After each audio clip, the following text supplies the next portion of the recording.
Le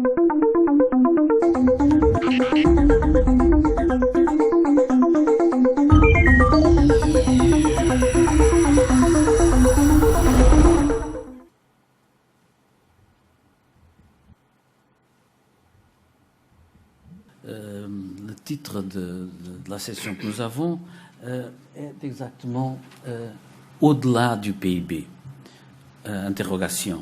Et cette interrogation, évidemment, a certainement une relation très forte avec les demandes qu'on fait aujourd'hui de pourquoi nous ne sommes pas heureux. Alors, tous les systèmes que nous avons ne donnent pas des indications. Et le livre de Marc Florbeil et Didier Blanchet, que nous allons discuter aussi, a comme sous-titre « Mesures du bien-être et évaluation de la durabilité ». Alors, c'est au-delà du PIB, exactement dans ces termes. Il faut mesurer le bien-être et évaluer la durabilité. Parce que la primauté de l'économique, certainement aussi, a presque tué notre confiance dans l'avenir et elle a apporté davantage de crises écologiques et financières.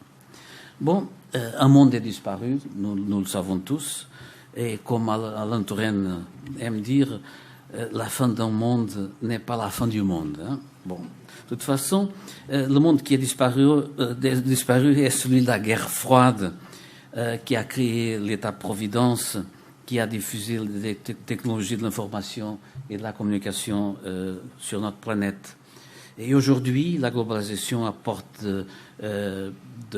des nouveaux acteurs, pose de nouveaux problèmes et défis, privilégie de nouvelles valeurs. Et toutes les économies, en fait, sont culture, dans le sens que toutes les économies sont constituées par un ensemble de pratiques culturelles intégrées dans les processus de production, de consommation et d'échange de biens et de services. D'ici découle l'importance de réfléchir bien sur les sentiers que nous parcourons et sur les valeurs qui nous guident. Bon, cette session se réalise en partenariat avec le Collège d'études mondiales de la Fondation mondiale des sciences de l'homme. Je voudrais remercier Michel Viviorca et Olivier Boin, les co-directeurs du Collège d'études mondiales, pour cette collaboration si bien établie. Je voudrais évidemment remercier aussi Marc Florbeil et Didier Blanchet pour être venus ici. Je voudrais vous remercier aussi de votre présence et j'en suis sûr qu'on va apprendre et bénéficier beaucoup de cette discussion qui tranche aujourd'hui beaucoup ce que nous faisons même tous les jours. Bon, et je vais donner la parole à Olivier Boin pour présenter le livre de Marc Florbeil et Didier Blanchet. Merci John. C'est toujours un plaisir de se retrouver dans le cadre de ce cycle de conférences communes entre le Collège d'études mondiales et la Fondation Gulbenkian. Ça doit être, je crois, peut-être la cinquième conférence que l'on fait ensemble. La prochaine est celle de René Friedman, même si entre-temps, je crois qu'il y aura une autre conférence très intéressante de Jean-Claude de Maizen qui aurait pu être titulaire d'une chaire au Collège d'études mondiales s'il était un tout petit peu moins pris, mais je viendrai certainement l'écouter, même si ce n'est pas dans le cadre des chaires du collège. Moi, j'ai grand plaisir à accueillir Marc Florbeil et Didier Blanchet ce soir. Pour vous donner juste quelques petits éléments de parcours, Didier Blanchet est depuis près d'une vingtaine d'années à l'INSEE, qui est l'Institut national de la statistique et des études économiques, qui est l'institution principale en France qui analyse non seulement l'économie, mais également mesure le social. Et c'est une institution vraiment de très grand renom et très importante. Et c'est le chef du département des études économiques d'ensemble. Je trouve que c'est le beau nom d'un département. Et avant, il a été, non pas dans une autre vie, mais précédemment, il a été à l'Institut national des études démographiques, l'INED, qui est un autre grand institut national en charge des études démographiques. Il est rédacteur en chef, je pense, tous les économistes qui sont dans cette salle, d'une des revues en français les plus importantes, qui est Économie et Statistique, qui est la grande revue de l'INSEE et que tout économiste, à un moment ou un autre dans sa carrière, lit très assidûment. Et je ne vais pas faire la liste de ces différentes fonctions. Je soulignerai qu'il a été rapporteur de la commission sur la mesure de la performance économique et du progrès social, que l'on avait appelé la commission Stiglitz dans un raccourci, puisqu'il y avait également Sen et Fitoussi en 2008-2009.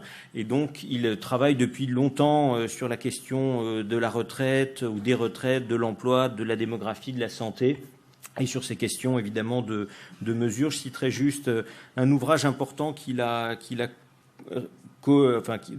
collaboré avec Michel Aglietta et François Héran, un économiste et un démographe de grand renom, Démographie et économie, qui était un rapport du Conseil d'analyse économique, donc un ouvrage important. Marc Florbet, qui est titulaire au Collège d'études mondiales de la chaire économie du bien-être depuis près de 2 ans. Déjà, je dirais, donc qui développe une activité, même si il est parti à peu près au même moment à Princeton, à l'université de Princeton, et où il est professeur d'économie, Economics and Humanistic Studies, ce que je trouve un titre là aussi très intéressant. Je pense qu'il n'y a pas énormément d'universités en France qui combinerait les études humanistiques et l'économie, et ça, je trouve, c'est une des grandes forces, dans un endroit très prestigieux qu'est la Woodrow Wilson School. Et il est également membre du Center for Human Value, une institution très importante. Auparavant, il a été chercheur à Pau, à Cergy-Pontoise, à Paris-Descartes, au CERCES. Et il a été également administrateur de l'INSEE. Il a été invité à la London School of Economics, à Oxford, un petit peu partout.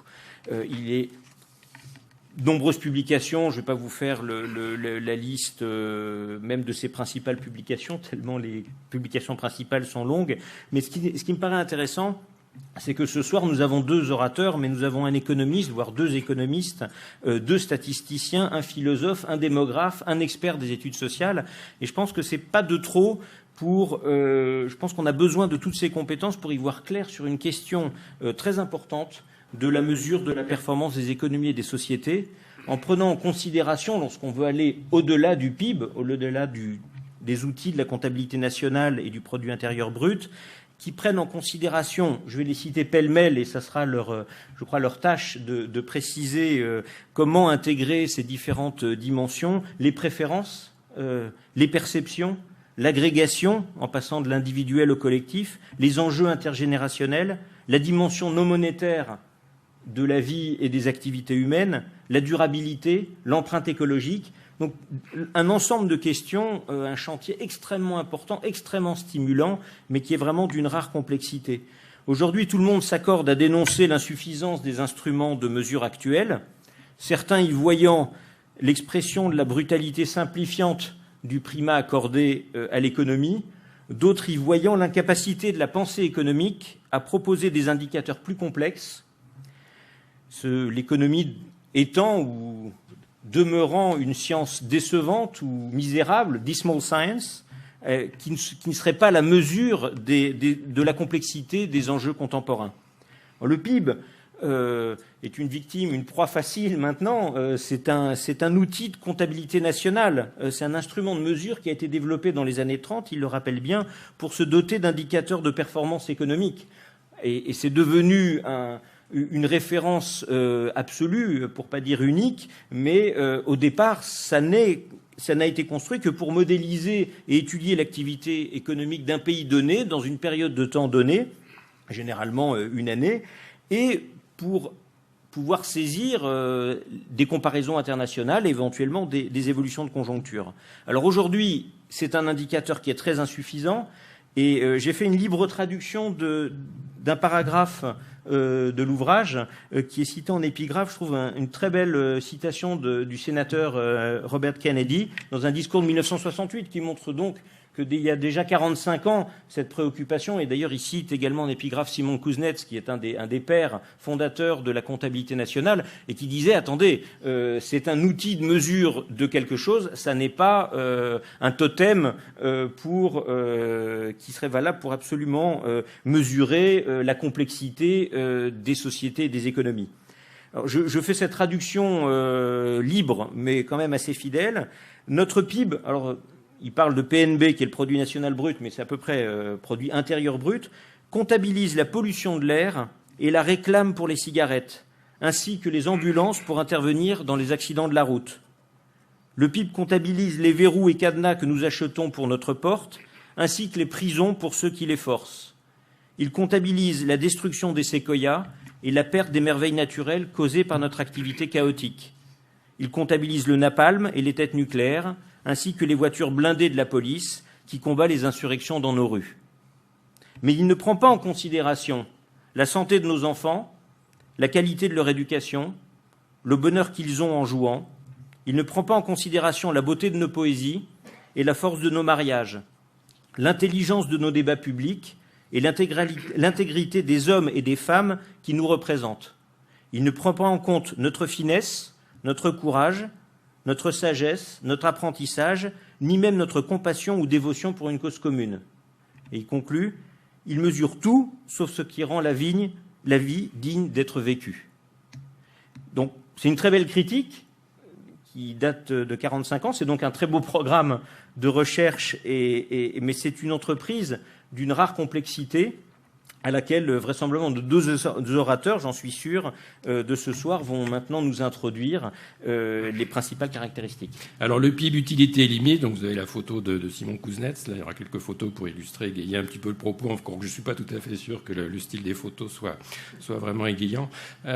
Mais donc, le PIB, donc, ça a été rappelé, c'est un concept central de la comptabilité nationale, il a été forgé dans les années 30, et donc Simon Kuznets a été un des acteurs principaux de cette création, et comme ça a été rappelé, donc avec à l'époque déjà une conscience assez claire des limites de l'instrument, le but c'est la mesure de l'activité économique et sa traduction en revenus monétaires des ménages. Et bon, alors je parle peut-être d'un point de vue INSEE, encore que tout ce que je vais vous dire aujourd'hui n'engage pas mon institut, mais c'est un indicateur qui a son utilité et qui a toute sa place dans le suivi économique. Je veux dire, surtout dans la période actuelle où on s'inquiète de savoir comment on va arriver à stabiliser notre dette publique, quels sont les prélèvements obligatoires qu'on peut lever pour financer tout ça, comment va évoluer l'emploi au cours des trimestres à venir. Le PIB, il joue un rôle assez central par rapport à tout ça en tant que mesure d'activité économique et de sa traduction en revenus monétaires sur lesquels sont basés notamment tout ce qui est prélèvement qui sert à financer les dépenses publiques. Donc il est utile dans ce but, mais ce qui est clair, c'est que ça n'est pas un indicateur de bien-être ou de développement. Donc c'est ça le vrai objet de la critique du PIB, et a fortiori de la durabilité de ce bien-être et de ce développement. Donc les limites que lui manque-t-il au PIB pour être tout cela, un indicateur de bien-être et de durabilité. Donc il ne mesure pas les aspects non monétaires du bien-être, les loisirs, l'état de santé, etc. Il ignore les préférences individuelles. Là, ça va être un des points principaux de la partie de Marc. C'est un agrégat qui ne tient pas compte de l'inégalité. Alors effectivement, on pourrait défendre le point de vue qu'en première analyse, ce qui importe pour comparer les sociétés les unes aux autres, c'est la somme des revenus des individus. Mais même dans des théories des approches du bien-être économique qui accordent une place relativement limitée à la question de l'égalité entre les individus, on arrive à la conclusion que c'est quand même pas la même chose d'avoir une société qui répartit de façon relativement égalitaire la masse des revenus produits à un certain temps, et une société qui au contraire les concentrerait sur quelques-uns. Pour arriver à cette conclusion, il suffit juste de supposer que la relation entre le revenu et le bien-être individuel n'est pas linéaire, et dans ce cas-là, le bien-être collectif dépend forcément de la façon dont le revenu est réparti. Et puis, donc, c'est encore moins un indicateur du caractère plus ou moins durable de ce bien-être courant, parce que, donc, des exemples ont déjà été cités. Il ignore ou il valorise positivement des phénomènes qui jouent en défaveur des générations futures. Donc, par exemple, quand un pays extrait une ressource naturelle de son sous-sol, ça va être valorisé positivement. Et encore une fois, c'est pas forcément aberrant du point de vue de ce que le PIB sert à faire, parce que si un pays exploite une ressource pétrolière et que ça lui fait des ressources qui lui permettent d'acheter des biens à l'étranger, donc de faire vivre sa population, ça effectivement, c'est bien un revenu, c'est bien une activité économique, et c'est assez normal de le comptabiliser en tant que tel. Par contre, c'est vrai qu'un pays qui exploite comme ça une ressource sans en contrepartie générer une épargne qui permettra demain de se substituer aux revenus de cette rente pour les générations ultérieures, aura un problème de soutenabilité. Et puis, bon, a fortiori, le même raisonnement vaut pour toutes sortes d'atteintes à l'environnement, pas seulement l'exploitation de ressources naturelles. Alors le problème, beaucoup trop de challengers. Donc la critique du PIB, donc Marc a parlé d'industrie, la critique du PIB, la recherche d'alternatives ou de compléments, c'est quelque chose qui remonte aux années 60. Alors en fait, ça a connu des vagues. Je veux dire, ça a pris de l'ampleur dans les années 70. Et puis, en fait, avec les années 80, le choc pétrolier a eu des effets un petit peu ambigus parce que d'un côté, associé au choc pétrolier, effectivement, il y a eu, c'était l'époque du rapport Meadows sur les limites à la croissance. Il y a eu le début de montée de prise de conscience de la contrainte écologique, et puis en même temps l'entrée dans la crise économique là, qui dure, enfin avec des hauts et des bas, mais qui dure finalement depuis maintenant plus de 30 ans, et bien ça a aussi, d'un certain point de vue, également redonné de l'intérêt pour le PIB en tant que tel, parce que les gens sont soucieux de leurs revenus, de leur emploi, et donc il y a eu des effets un peu contradictoires. Effectivement, l'intérêt pour le sujet était plutôt un petit peu retombé dans les années 80-90. Et puis c'est remonté ensuite, et on se trouve actuellement face à un paysage qu'on pourrait qualifier de plutôt surencombré. C'est-à-dire qu'en fait, il y a beaucoup d'alternatives au PIB. Et justement, c'est peut-être un peu ça qui explique le fait que le PIB arrive à conserver une certaine hégémonie. C'est qu'en face de lui, il n'y a pas de concurrent qui se soit imposé naturellement. Alors pour faire prendre conscience de ce caractère encombré de ce paysage, alors en plus il n'est même pas traduit, là en anglais il est tiré directement de l'ouvrage, donc je ne vous présente pas ça pour que vous abîmiez les yeux, essayez de le lire du fond de la salle, mais juste pour que vous représentiez effectivement à quel point ce champ est encombré. C'est un diagramme dans lequel, pour l'ouvrage, on a essayé de présenter un petit peu effectivement tout cet amas de propositions alternatives au PIB qui sont actuellement sur la table. Alors ils sont classés sur le diagramme par ordre temporel, donc ça démarre dans les années 60 et jusqu'à aujourd'hui. Alors effectivement, là, c'est de plus en plus dense au fur et à mesure qu'on arrive vers aujourd'hui. Et puis ils sont classifiés. Alors quand on a affaire à ce genre d'ensemble, effectivement, on essaie de faire des typologies. Donc on va beaucoup s'appuyer là-dessus pour structurer l'exposé, mais en gros on peut distinguer 4 grandes approches. Alors il y a un premier courant qui est issu d'un papier fondateur, souvent cité dans cette littérature, qui est un papier de William Nordhaus et James Tobin, qui date de 1973. Donc le titre était « La croissance économique est-elle obsolète ?» Et donc ils avaient essayé de proposer non pas un mais 2 indicateurs dérivés du PIB visant à mieux mesurer à la fois le bien-être courant, le MEW c'est Measure of Economic Welfare, donc c'était mesure du bien-être courant, et le SMEW c'est Sustainable Measure of Economic Welfare, donc qui est un indicateur visant à mesurer ce qu'on consomme aujourd'hui, en gros, qui va être un indicateur de notre bien-être, et puis ce qu'on pourrait consommer de façon permanente. Et donc, c'est la différence des deux qui nous permet d'apprécier la soutenabilité. J'y reviendrai. Et donc, ce qui est caractéristique de cette approche, c'est de rester monétaire. C'est-à-dire que l'idée, c'est on reste dans un cadre qui est assez proche de la comptabilité nationale. On considère que l'étalon monétaire est pertinent. Et ce qu'on essaie de faire, c'est de rectifier le PIB, c'est-à-dire d'en enlever tout ce qui n'est pas beau là, et dont on pense que ça contribue pas du tout au bien-être. Et donc ce premier papier a eu une certaine descendance. Donc il y a un certain nombre d'indices qui ont été produits à la suite de ça selon la même logique. Alors le problème, ça va être un des sujets, notamment de la dernière partie de ce que va vous présenter Marc, c'est le fait que pour faire rentrer sous un étalon monétaire des choses qui ne se présentent pas spontanément sous cette forme, la santé, etc., il faut des hypothèses parfois héroïques. Et donc c'est une façon de faire qui n'est pas forcément bien vue par tous les tenants de cette critique du PIB. Et beaucoup préfèrent une autre possibilité qui est beaucoup plus directe pour agréger des choses comme ça qui sont de nature hétérogène, certaines monétaires et certaines non monétaires. C'est ce qu'on appelle la méthode des indices composites. Alors vous savez que le métier de statisticien, ça consiste à faire tous les jours ce qu'on vous apprend à l'école à ne pas faire, c'est-à-dire additionner des pommes et des oranges. Eh bien, la démarche des indices composites, c'est ça, c'est prendre des choses qui sont très hétérogènes et puis trouver une façon de les mettre ensemble avec des conventions statistiques et dont je dirais dans un instant qu'elles peuvent conduire à des résultats discutables. La troisième approche sur ce diagramme, c'est celle qui figure tout à fait en haut. Ça consiste à dire, puisqu'après tout, on ne sait pas à partir des briques élémentaires du bien-être les agréger de façon satisfaisante pour être sûr que ça va bien nous mesurer le bien-être global. Après tout, essayons d'aller directement au but, c'est-à-dire de mesurer ce bien-être en demandant directement aux gens est-ce que vous êtes heureux ou pas, est-ce que vous êtes plus heureux que votre voisin. Et donc c'est l'approche subjective, donc qui est une approche qui a longtemps été ignorée par les économistes, mais qui par contre a bénéficié au cours des 20 dernières années d'un fort engouement. engouement de la part d'au moins une partie de cette profession, et donc qui a diffusé dans toute cette littérature. Vous avez un certain nombre d'index qui soit sont essentiellement fondés sur cette approche, soit la combinent avec l'approche des indices composites. Vous pouvez avoir, alors je vous parle de mémoire, mais dans la liste d'indices qui figure en haut de ce diagramme, vous en avez qui combinent l'espérance de vie, l'indicateur de bien-être subjectif, où il y a un petit calcul simple qui consiste à dire si je veux mesurer le bien-être global, on mesure si les gens, combien les gens sont heureux sur une année, et puis combien d'années en tout vont-ils vivre. Je fais le produit des deux, ça va me donner mon bien-être global. Quatrième approche, alors il ne va pas s'agir d'indices, c'est l'approche par tableau de bord, dashboards. Et en fait, c'est celle-là qui a la plus grande antériorité. Donc ça remonte aux années 60. Il y a eu un courant qu'on appelait le courant des indicateurs sociaux. En France, c'était beaucoup incarné par Jacques Delors d'ailleurs, mais il y a eu des mouvements équivalents. Et puis l'OCDE aux États-Unis, par exemple, j'ai découvert ça à l'occasion de l'ouvrage. Et puis au niveau international aussi, l'OCDE avait déjà été actif sur le sujet à l'époque. Et l'idée, c'était donc alors la stratégie est différente par rapport aux approches, aux trois autres approches que je viens de vous mentionner. C'est au lieu d'avoir l'idée d'un combat singulier, on va trouver un challenger qui va affronter le PIB et qui va éventuellement arriver à le terrasser, à prendre sa place. Là, l'idée, c'est plutôt de noyer le PIB au milieu d'un ensemble de statistiques beaucoup plus larges, donc de le remettre à sa place. Dire, voilà, le PIB, ça compte, c'est le revenu monétaire des individus, c'est une des composantes de leur bien-être, mais il faut resituer ça parmi tout un tas d'autres choses.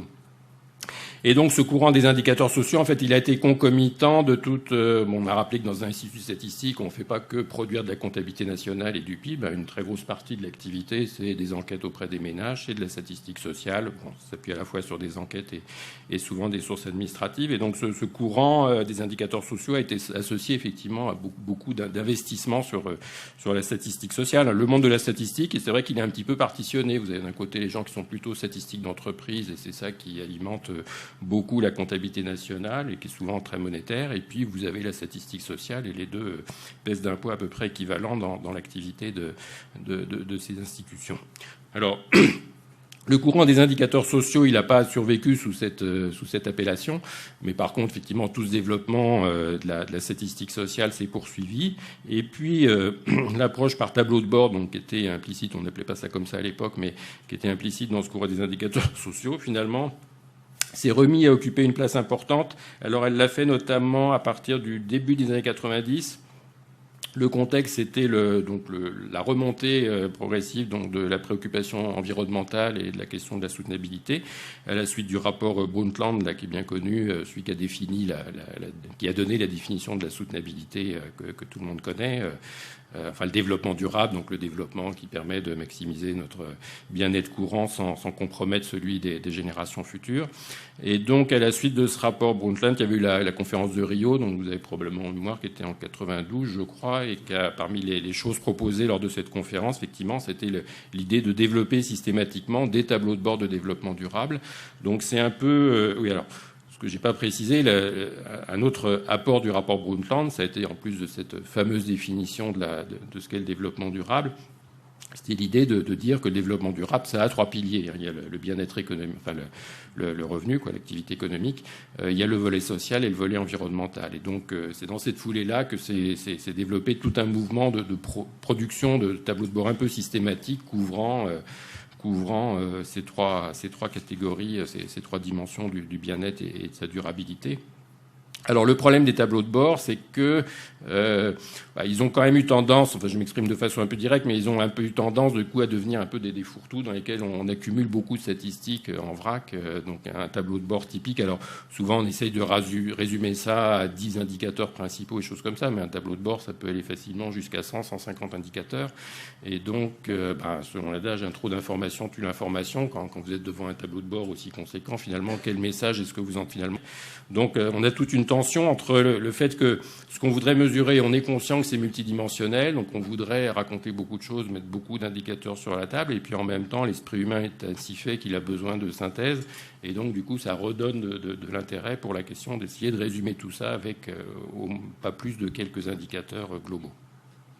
Donc en fait, l'ouvrage et puis un peu le rapport Stiglitz aussi était un peu dans cet esprit-là. C'était plutôt, bon, les tableaux de bord c'est une chose, de toute manière il y en aura toujours parce qu'on a besoin aussi de l'information désagrégée, mais c'est quand même plutôt l'idée de savoir est-ce qu'on peut quand même dégager de tout ça des principes pour des approches quand même un peu plus globales, davantage susceptibles de concurrencer la prééminence du PIB. Alors, donc, ce slide, en fait, résume ce que je viens de vous dire avec les quatre approches qu'on va examiner successivement.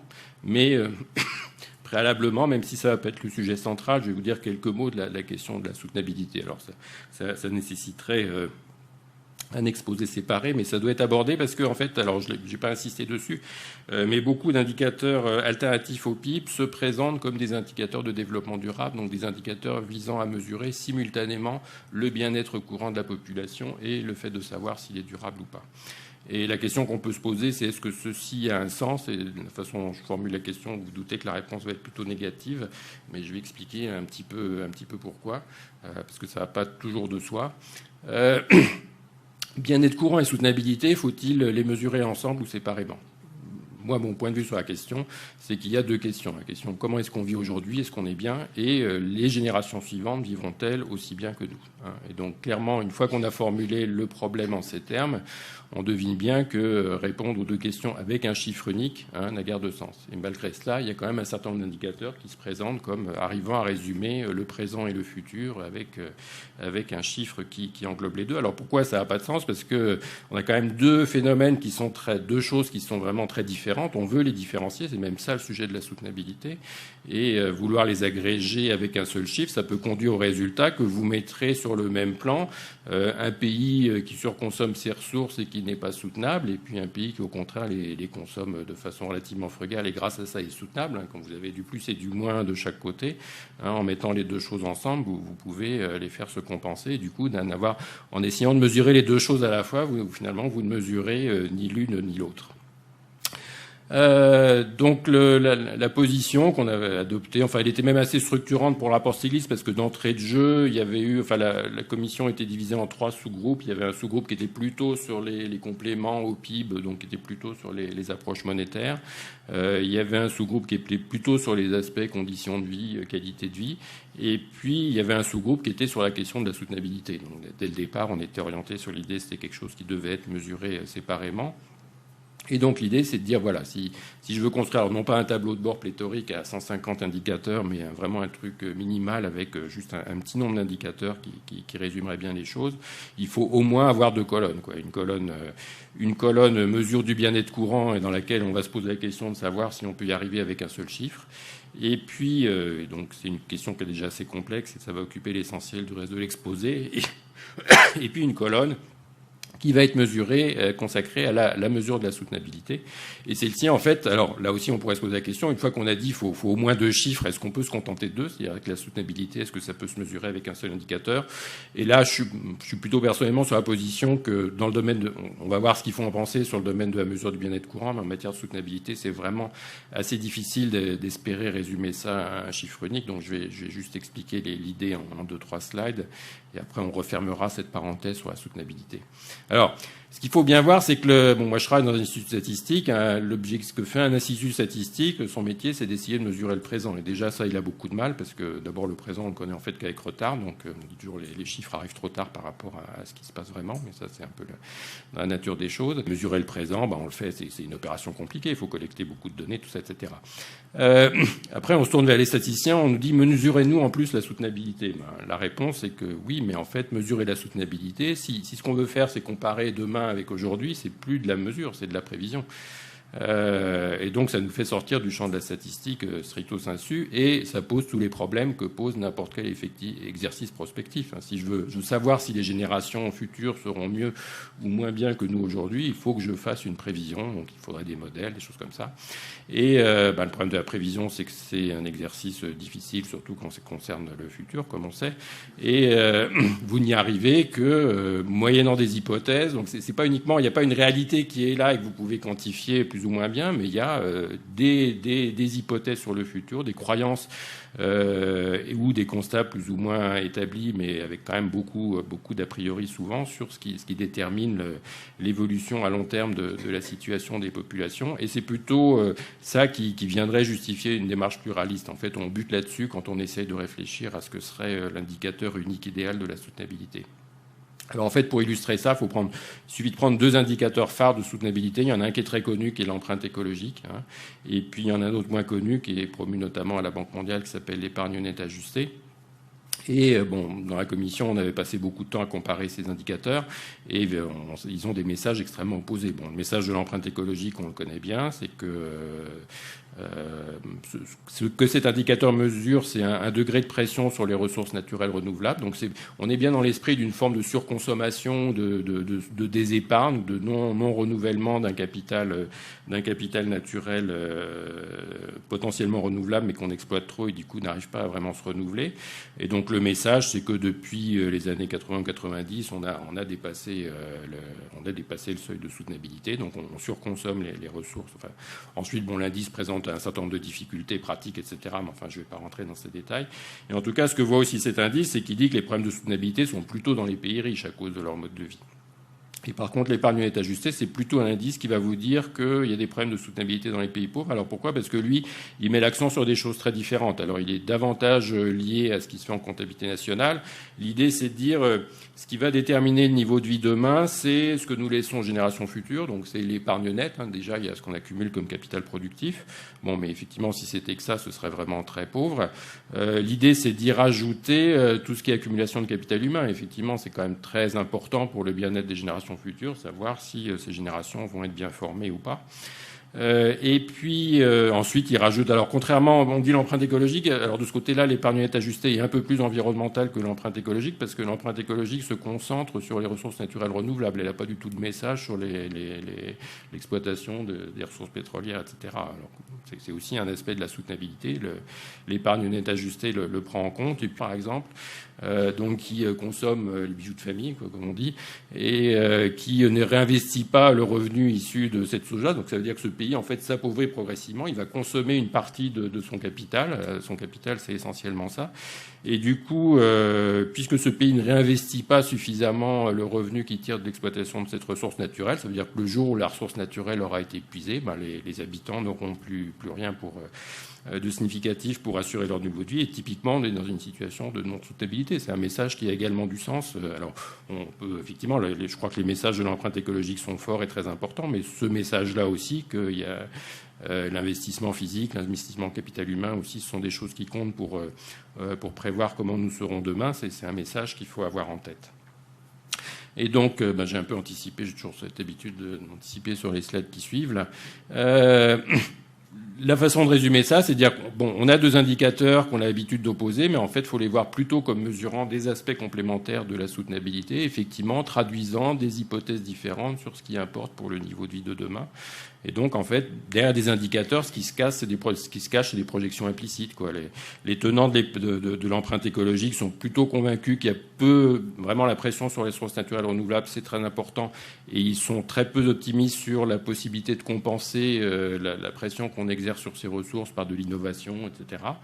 Alors que les tenants de l'épargne nette ajustée, au contraire, minimisent cet aspect-là et croient davantage, effectivement, à la possibilité de substituer des ressources naturelles par de l'investissement ou de la technologie. Donc il y a des formes de prévision implicite derrière l'un ou l'autre des 2 indicateurs, et la façon de s'en sortir à ce stade, peut-être qu'un jour on arrivera à produire l'indicateur unique de la soutenabilité qui résumerait tout ça de façon satisfaisante, mais la proposition plutôt conservatoire qu'on avait retenue dans le rapport Stiglitz-Fitoussi, c'était de dire essayons de mettre un peu... L'idée, c'est que pour assurer le niveau de vie demain, il faut un certain nombre de choses. Il faut du capital physique, du capital humain, il faut de la préservation des ressources naturelles, il ne faut pas trop pomper dans les ressources épuisables, et on met tout ça sur la table, et puis voilà, notre métier s'arrête là. Après, c'est aux utilisateurs de ces mesures, qui elles sont statistiques, de voir comment les combiner pour forger leur diagnostic de soutenabilité en fonction de ce qu'ils pensent être les mécanismes futurs d'interaction entre toutes ces catégories. Pour résumer ça de façon stylisée, donc Donc on a souvent eu au moment du rapport de la métaphore soit du tableau de bord de la voiture, soit carrément du cockpit d'un avion. Alors effectivement, les tableaux de bord à 150 indicateurs, ça fait plus penser à ce que vous pouvez avoir dans le cockpit d'un avion. Mais là, en principe, vous avez des gens bien formés pour arriver à analyser simultanément les signaux envoyés par 150 voyants. Donc dans l'esprit là on est plutôt dans l'esprit du petit tableau de bord d'une voiture avec juste quelques voyants, et dire on va construire un indicateur de soutenabilité unique, ça serait comme dire voilà, dans une voiture il n'y a plus ni jauge à essence, ni témoin d'huile, ni témoin de pression des pneus, on va vous faire juste un indicateur qui va résumer l'information de ces trois choses là et vous débrouillerez avec. Clairement, je veux dire, c'est pas forcément d'une aide très très intéressante pour le conducteur de la voiture. Alors, retour vers le présent. Donc, je ferme la parenthèse sur la mesure de la soutenabilité, mais je voulais surtout insister sur ce fait que la soutenabilité, ça concerne le futur. Donc, c'est quand même autre chose que de la statistique tout court. Je reviens au présent, donc avec cette première approche des indicateurs composites. Donc, c'est une démarche simple qui, en fait, est mise en œuvre dans beaucoup de domaines où on doit résumer une information hétéroclite. Il y a des proliférations d'indicateurs composites sur différents domaines. Alors, la démarche, on définit les différentes dimensions qu'on suppose importantes pour le bien-être. On prend un ou des indicateurs pour chacune de ces dimensions, et puis on en construit des moyennes plus ou moins élaborées. Alors l'exemple type, c'est l'indice de développement humain qui avait été développé en 1990 par Mahboub Oulhak. Et alors il est très simple, donc ça facilite son examen. Il combine 3 indicateurs mesurant 3 domaines. Donc le bien matériel, donc le PIB garde sa place, vous me voyez, enfin sauf qu'il est pris en logarithme.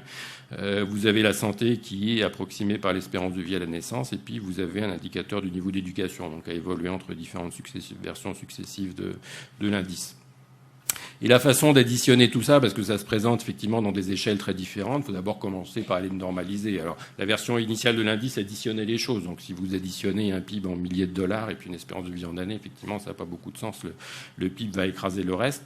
Donc, il faut commencer par normaliser les choses pour que ça ait des intervalles de variation à peu près cohérents. Bon, et puis, en fait, ils sont passés dans la nouvelle version plutôt à une moyenne géométrique, de toute manière, qui aurait en partie résolu ce problème d'unité de mesure. Et alors, apport et limite de ce type d'indice. Clairement, l'indice de développement humain a eu un rôle très important en termes de communication, pour rappeler justement que faire valoir qu'il n'y avait pas que le PIB. À la limite, c'est l'indice de développement humain qui est le plus proche actuellement d'arriver à se poser comme challenger du PIB dans l'opinion et même du point de vue des dirigeants. Il paraît que dans les pays en développement, les dirigeants surveillent leur classement en termes d'IDH de façon aussi attentive que leur classement en termes de PIB par tête. La question, c'est est-ce que les classements alternatifs qu'ils proposent sont beaucoup plus intéressants? Il faut quand même voir qu'ils vont rester mécaniquement très liés au PIB. Alors, vous avez le graphique qui vous donne le niveau de l'indice de développement humain en fonction du PIB par tête de 2005. Vous voyez que là, effectivement, il y a quelques pays qui se retrouvent très fortement dégradés quand vous passez à l'indice de développement humain, mais globalement, la relation est positive. Alors, elle est curviligne, mais en fait, il n'y a pas de mystère. C'est que, d'une part, le PIB, vous l'intégrez en logarithme, donc vous intégrez au départ l'hypothèse que plus le PIB s'accroît, moins ça va avoir d'effets positifs sur le bien-être tel que mesuré par l'indice de développement humain. Et puis vous agrégez ça, alors pour l'éducation je ne sais pas trop, mais la dépendance entre l'espérance de vie et le niveau du PIB, elle est également de même type. Donc en fait vous agrégez le logarithme du PIB avec une espérance de vie qui est à peu près le même type de relation avec le PIB, et donc c'est pas très surprenant de voir cette forme. Bon, si c'était que ça, c'est pas un problème, mais ce qui se passe en fait, et ça va être la critique principale que je vais faire à ces indicateurs, c'est que la façon d'agréger qui est purement statistique, on normalise simplement pour gérer le fait qu'on a des choses qui ne varient pas sur les mêmes échelles, ça peut conduire à des propriétés un petit peu aberrantes. Donc ça a été pointé notamment par Avalian à propos de la nouvelle version d'IDH qui a été introduite en 2009 ou 2010, je ne sais plus. Ce que vous pouvez faire quand vous avez un indice qui vous mélange le PIB et l'espérance de vie, vous pouvez... forcément, vous introduisez une forme d'arbitrage entre les deux. Et donc, vous pouvez calculer mathématiquement quelle hypothèse implicite l'indicateur fait sur la question suivante. Je peux maintenir mon IDH en baissant le revenu, en augmentant l'espérance de vie, ou vice-versa. Et donc, du coup, vous avez une mesure implicite de la valeur de la vie humaine par l'indicateur. Hein. Et quand vous faites le calcul, vous tombez quand même sur des résultats un peu interpellants, quoi, qui est que dans la formule telle qui a été appliquée en 2010, l'année de vie supplémentaire, elle est valorisée de façon très très variable sur le niveau de développement du pays. Alors peut-être il peut y avoir une logique économique derrière ça, mais quand même des écarts aussi importants que $15 000 au Zimbabwe et $17 000 dans les pays les plus riches posent question. Et en fait, ça plante une petite épine quand même dans le pied de cette approche, qui est que il y a quand même un paradoxe avec cette démarche des indices composites. C'est-à-dire que, il y a le PIB, c'est monétaire, alors on dit oui, c'est mal, etc., mesurer les choses. Essayer de tout mesurer en dollars ou en euros, ça se fait pas, surtout quand il s'agit de choses aussi fortes que la santé, la durée de vie, etc. Donc, les indices composites arrivent et ils disent, nous, on va surtout pas faire ça, on va échapper à la règle du tout monétaire. Le problème, c'est qu'effectivement, ce faisant, il vous dissimule le fait que toute forme d'agrégation conduit toujours à donner des valeurs relatives aux variations des choses qu'on agrège. Donc, en fait, vous avez un indice prétendument monétaire au départ qui conduit à des monétisations implicites très peu acceptables. Alors, vous allez me dire, le problème, il se pose uniquement parce que vous avez regardé le PIB par rapport à l'espérance de vie. Mais en fait, si j'avais regardé l'espérance de vie par rapport à éducation, en fait, il y a exactement le même problème. Ensuite, il y a le fait que ça ne se traduit pas en dollars ou en euros, mais ça, c'est juste un choix de mesure.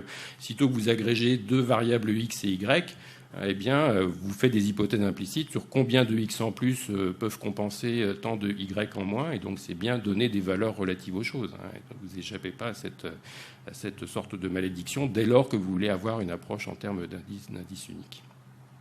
Donc le sujet avec les indicateurs composites, donc le fait qu'il y ait des arbitrages comme ça entre les différentes composantes de l'indicateurs, vous l'aurez dans tous les cas. Le problème des indices composites, c'est qu'ils essayent de résoudre ce problème uniquement à coup de conventions statistiques, du coup sans trop regarder les propriétés, et vous pouvez déboucher sur des résultats dont vous ne voyez pas trop les fondements éthiques ou économiques, d'où l'intérêt d'examiner les autres approches. Donc c'est à ce stade-là que je vais laisser la parole à Marc. Regarder ce que les gens disent eux-mêmes sur leur propre état de satisfaction ou de bonheur. Pourquoi ne pas leur poser la question directement? Et l'idée de remplacer le produit national brut par le bonheur national brut fait son chemin et a de plus en plus le vent en poupe. Les études de bien-être subjectif ont toujours un grand succès médiatique. Il faut savoir qu'en fait, comme l'a rappelé Didier tout à l'heure, c'est quelque chose qui a existé depuis très longtemps, mais qui a été un peu mis sur le côté. En psychologie, ça n'était pas très bien considéré parce qu'il y avait une mode behavioriste qui s'intéressait au comportement et qui ne s'intéressait pas beaucoup à ce que les gens disaient. Et cette mode est passée et les psychologues se sont remis à s'intéresser aux attitudes et aux expressions des sentiments, donc en particulier aux sentiments de bonheur, de satisfaction. Les économistes, avec un certain retard, s'y sont mis aussi et sont devenus, depuis presque maintenant 20 ans, sont devenus très enthousiastes par rapport à ces approches. Alors, on bénéficie de nombreuses enquêtes qui sont faites dans de nombreux pays. Je voulais mentionner en particulier l'Institut Gallup. Vous pouvez aller sur le site de l'Institut.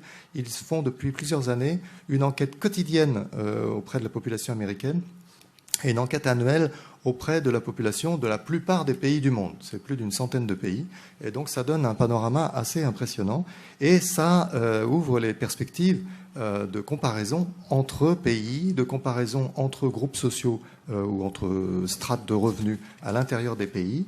Et dans la mesure où certaines de ces enquêtes, pas celles de Gallup qui datent de quelques années, mais certaines de ces enquêtes ont été faites depuis assez longtemps, on peut même s'intéresser à l'évolution à long terme de ces choses-là.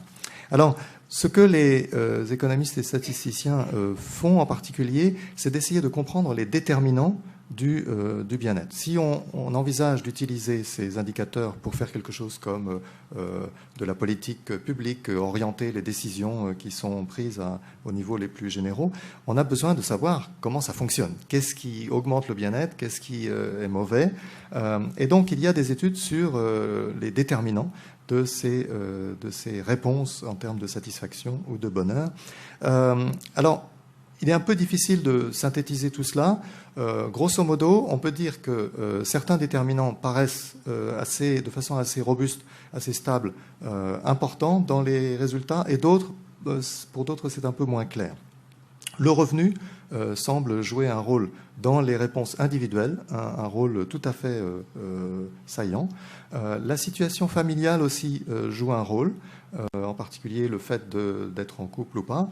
Le statut social joue un rôle aussi, et tout spécialement, le fait d'être au chômage est extrêmement négatif dans la plupart des enquêtes.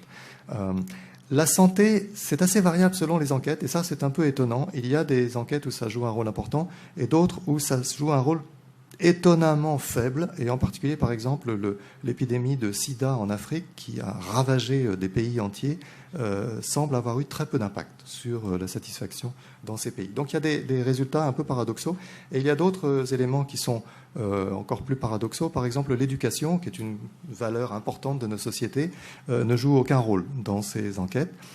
Quand on contrôle pour le revenu et le statut social. Si on met l'éducation toute seule, sans avoir le revenu, alors ça apparaît.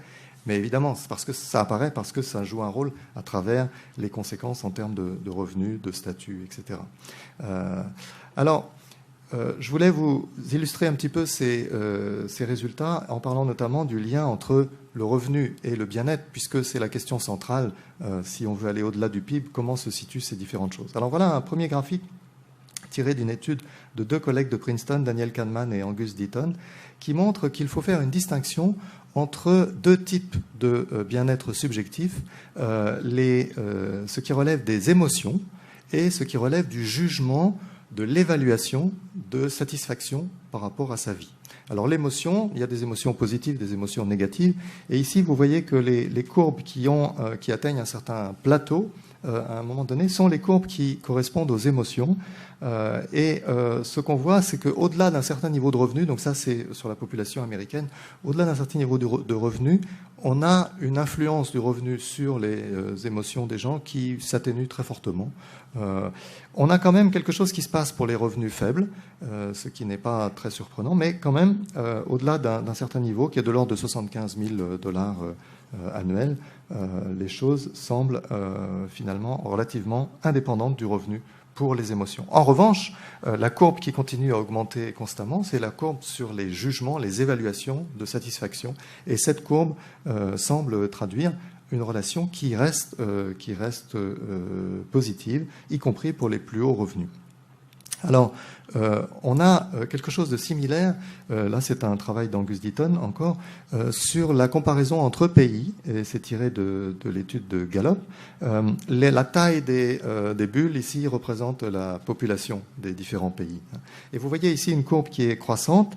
Alors cette courbe semble de moins en moins croissante quand on va vers des niveaux élevés, mais regardez l'échelle. L'échelle n'est pas la même que dans le graphique précédent. Ici vous avez une échelle où chaque cran supplémentaire vous ajoute 10 000 $. Dans le graphique précédent, dans le graphique précédent, vous aviez une échelle logarithmique. À chaque fois que vous passez un cran, vous multipliez par 2 le revenu. Et donc, si on mettait ce graphique-ci en échelle logarithmique, on verrait une courbe qui augmente. Et en gros, on a quelque chose qui ressemble à une sorte de loi, qui est que à chaque fois que vous doublez le revenu, en moyenne, vous avez 1 point de plus sur la satisfaction. Alors, l'échelle de satisfaction qui est retenue ici, c'est celle qui est utilisée dans l'enquête de Gallup et qui consiste à demander aux gens d'imaginer la vie la pire qui pourrait leur arriver et la vie la meilleure qui pourrait leur arriver, de donner le niveau 0 à la vie la pire, le niveau 10 à la vie la meilleure, et de situer leur vie sur cette échelle, entre 0 et 10. Et vous voyez que beaucoup de pays se situent autour de 6, 7, et les pays les plus riches vont jusqu'à 8. Alors, le graphique dit beaucoup de choses, en fait. Il y a cette sorte de loi moyenne, mais il y a aussi, vous voyez, une grande variabilité. Et en particulier, par exemple, on peut s'amuser à comparer les États-Unis et le Venezuela, qui ont un grand écart de niveau de richesse, mais qui ont à peu près le même niveau de satisfaction. Et il y a énormément de variations dans l'ensemble du graphique. Alors, le troisième graphique que je voulais montrer, c'est quelque chose qui s'intéresse à l'évolution à long terme. Et donc là, vous avez, depuis les années 70 jusqu'aux années 2000, l'évolution du PIB et du bonheur. Alors, ce n'est pas exactement les mêmes questions selon les pays, malheureusement, à cause de la diversité des enquêtes. En haut, vous avez pour les États-Unis, donc la courbe qui est à peu près plate, c'est celle du bonheur. et la courbe qui augmente, c'est celle du PIB. Donc c'est une comparaison qui est souvent faite. À long terme, le PIB a augmenté, bien sûr, au cours de ces périodes, mais le bonheur a semblé relativement stable. Ces graphiques sont tirés d'un article qui a été écrit par Andrew Clark, Paul Freisters et Michael Shields. Cette stabilité, alors le graphique du bas vous montre des pays européens, et là aussi on retrouve une grande stabilité, sauf peut-être pour l'Italie, où on a une courbe qui a l'air croissante. C'est pas très fort, mais c'est quand même croissant. Alors on peut s'amuser avec ces graphiques à faire beaucoup de choses et à voir comment on peut expliquer les choses avec des variables. Easterlin, dès les années 70, avait produit quelque chose comme ça. Alors, il n'avait pas les mêmes données, bien sûr. Il avait moins de pays, il avait moins d'années. Mais il avait déjà émis l'hypothèse qu'à long terme, la satisfaction ou le bonheur subjectif sont relativement stables, en dépit de la croissance. Donc le PIB n'apporte pas le bonheur, d'après lui. Cette constatation ou cette hypothèse a pris le nom de paradoxe d'Easterlin. Alors elle a été contestée. Il y a des gens qui maintenant, avec les données plus importantes qui sont disponibles, ont essayé de regarder l'ensemble des données sur tous les pays. Et ils trouvent une relation à long terme qui est à peu près positive quand même. Mais c'est une relation qui est moyenne, qui est relativement faible, peu robuste, et qui ne vous dit pas ce qui va se passer dans chaque pays en particulier. Par exemple, aux États-Unis, on a observé en fait en moyenne à long terme plutôt une décroissance de la satisfaction, qui est en particulier due aux femmes, ce qui est un problème intéressant. Et donc ça dépend des pays. On ne peut pas tirer grand-chose d'une étude statistique sur l'ensemble des pays de la planète. Peut-être que ça nous dit quelque chose sur la planète, mais ça ne vous dit rien si vous êtes responsable de la politique dans un pays particulier, puisque votre pays ne satisfait pas forcément cette loi générale.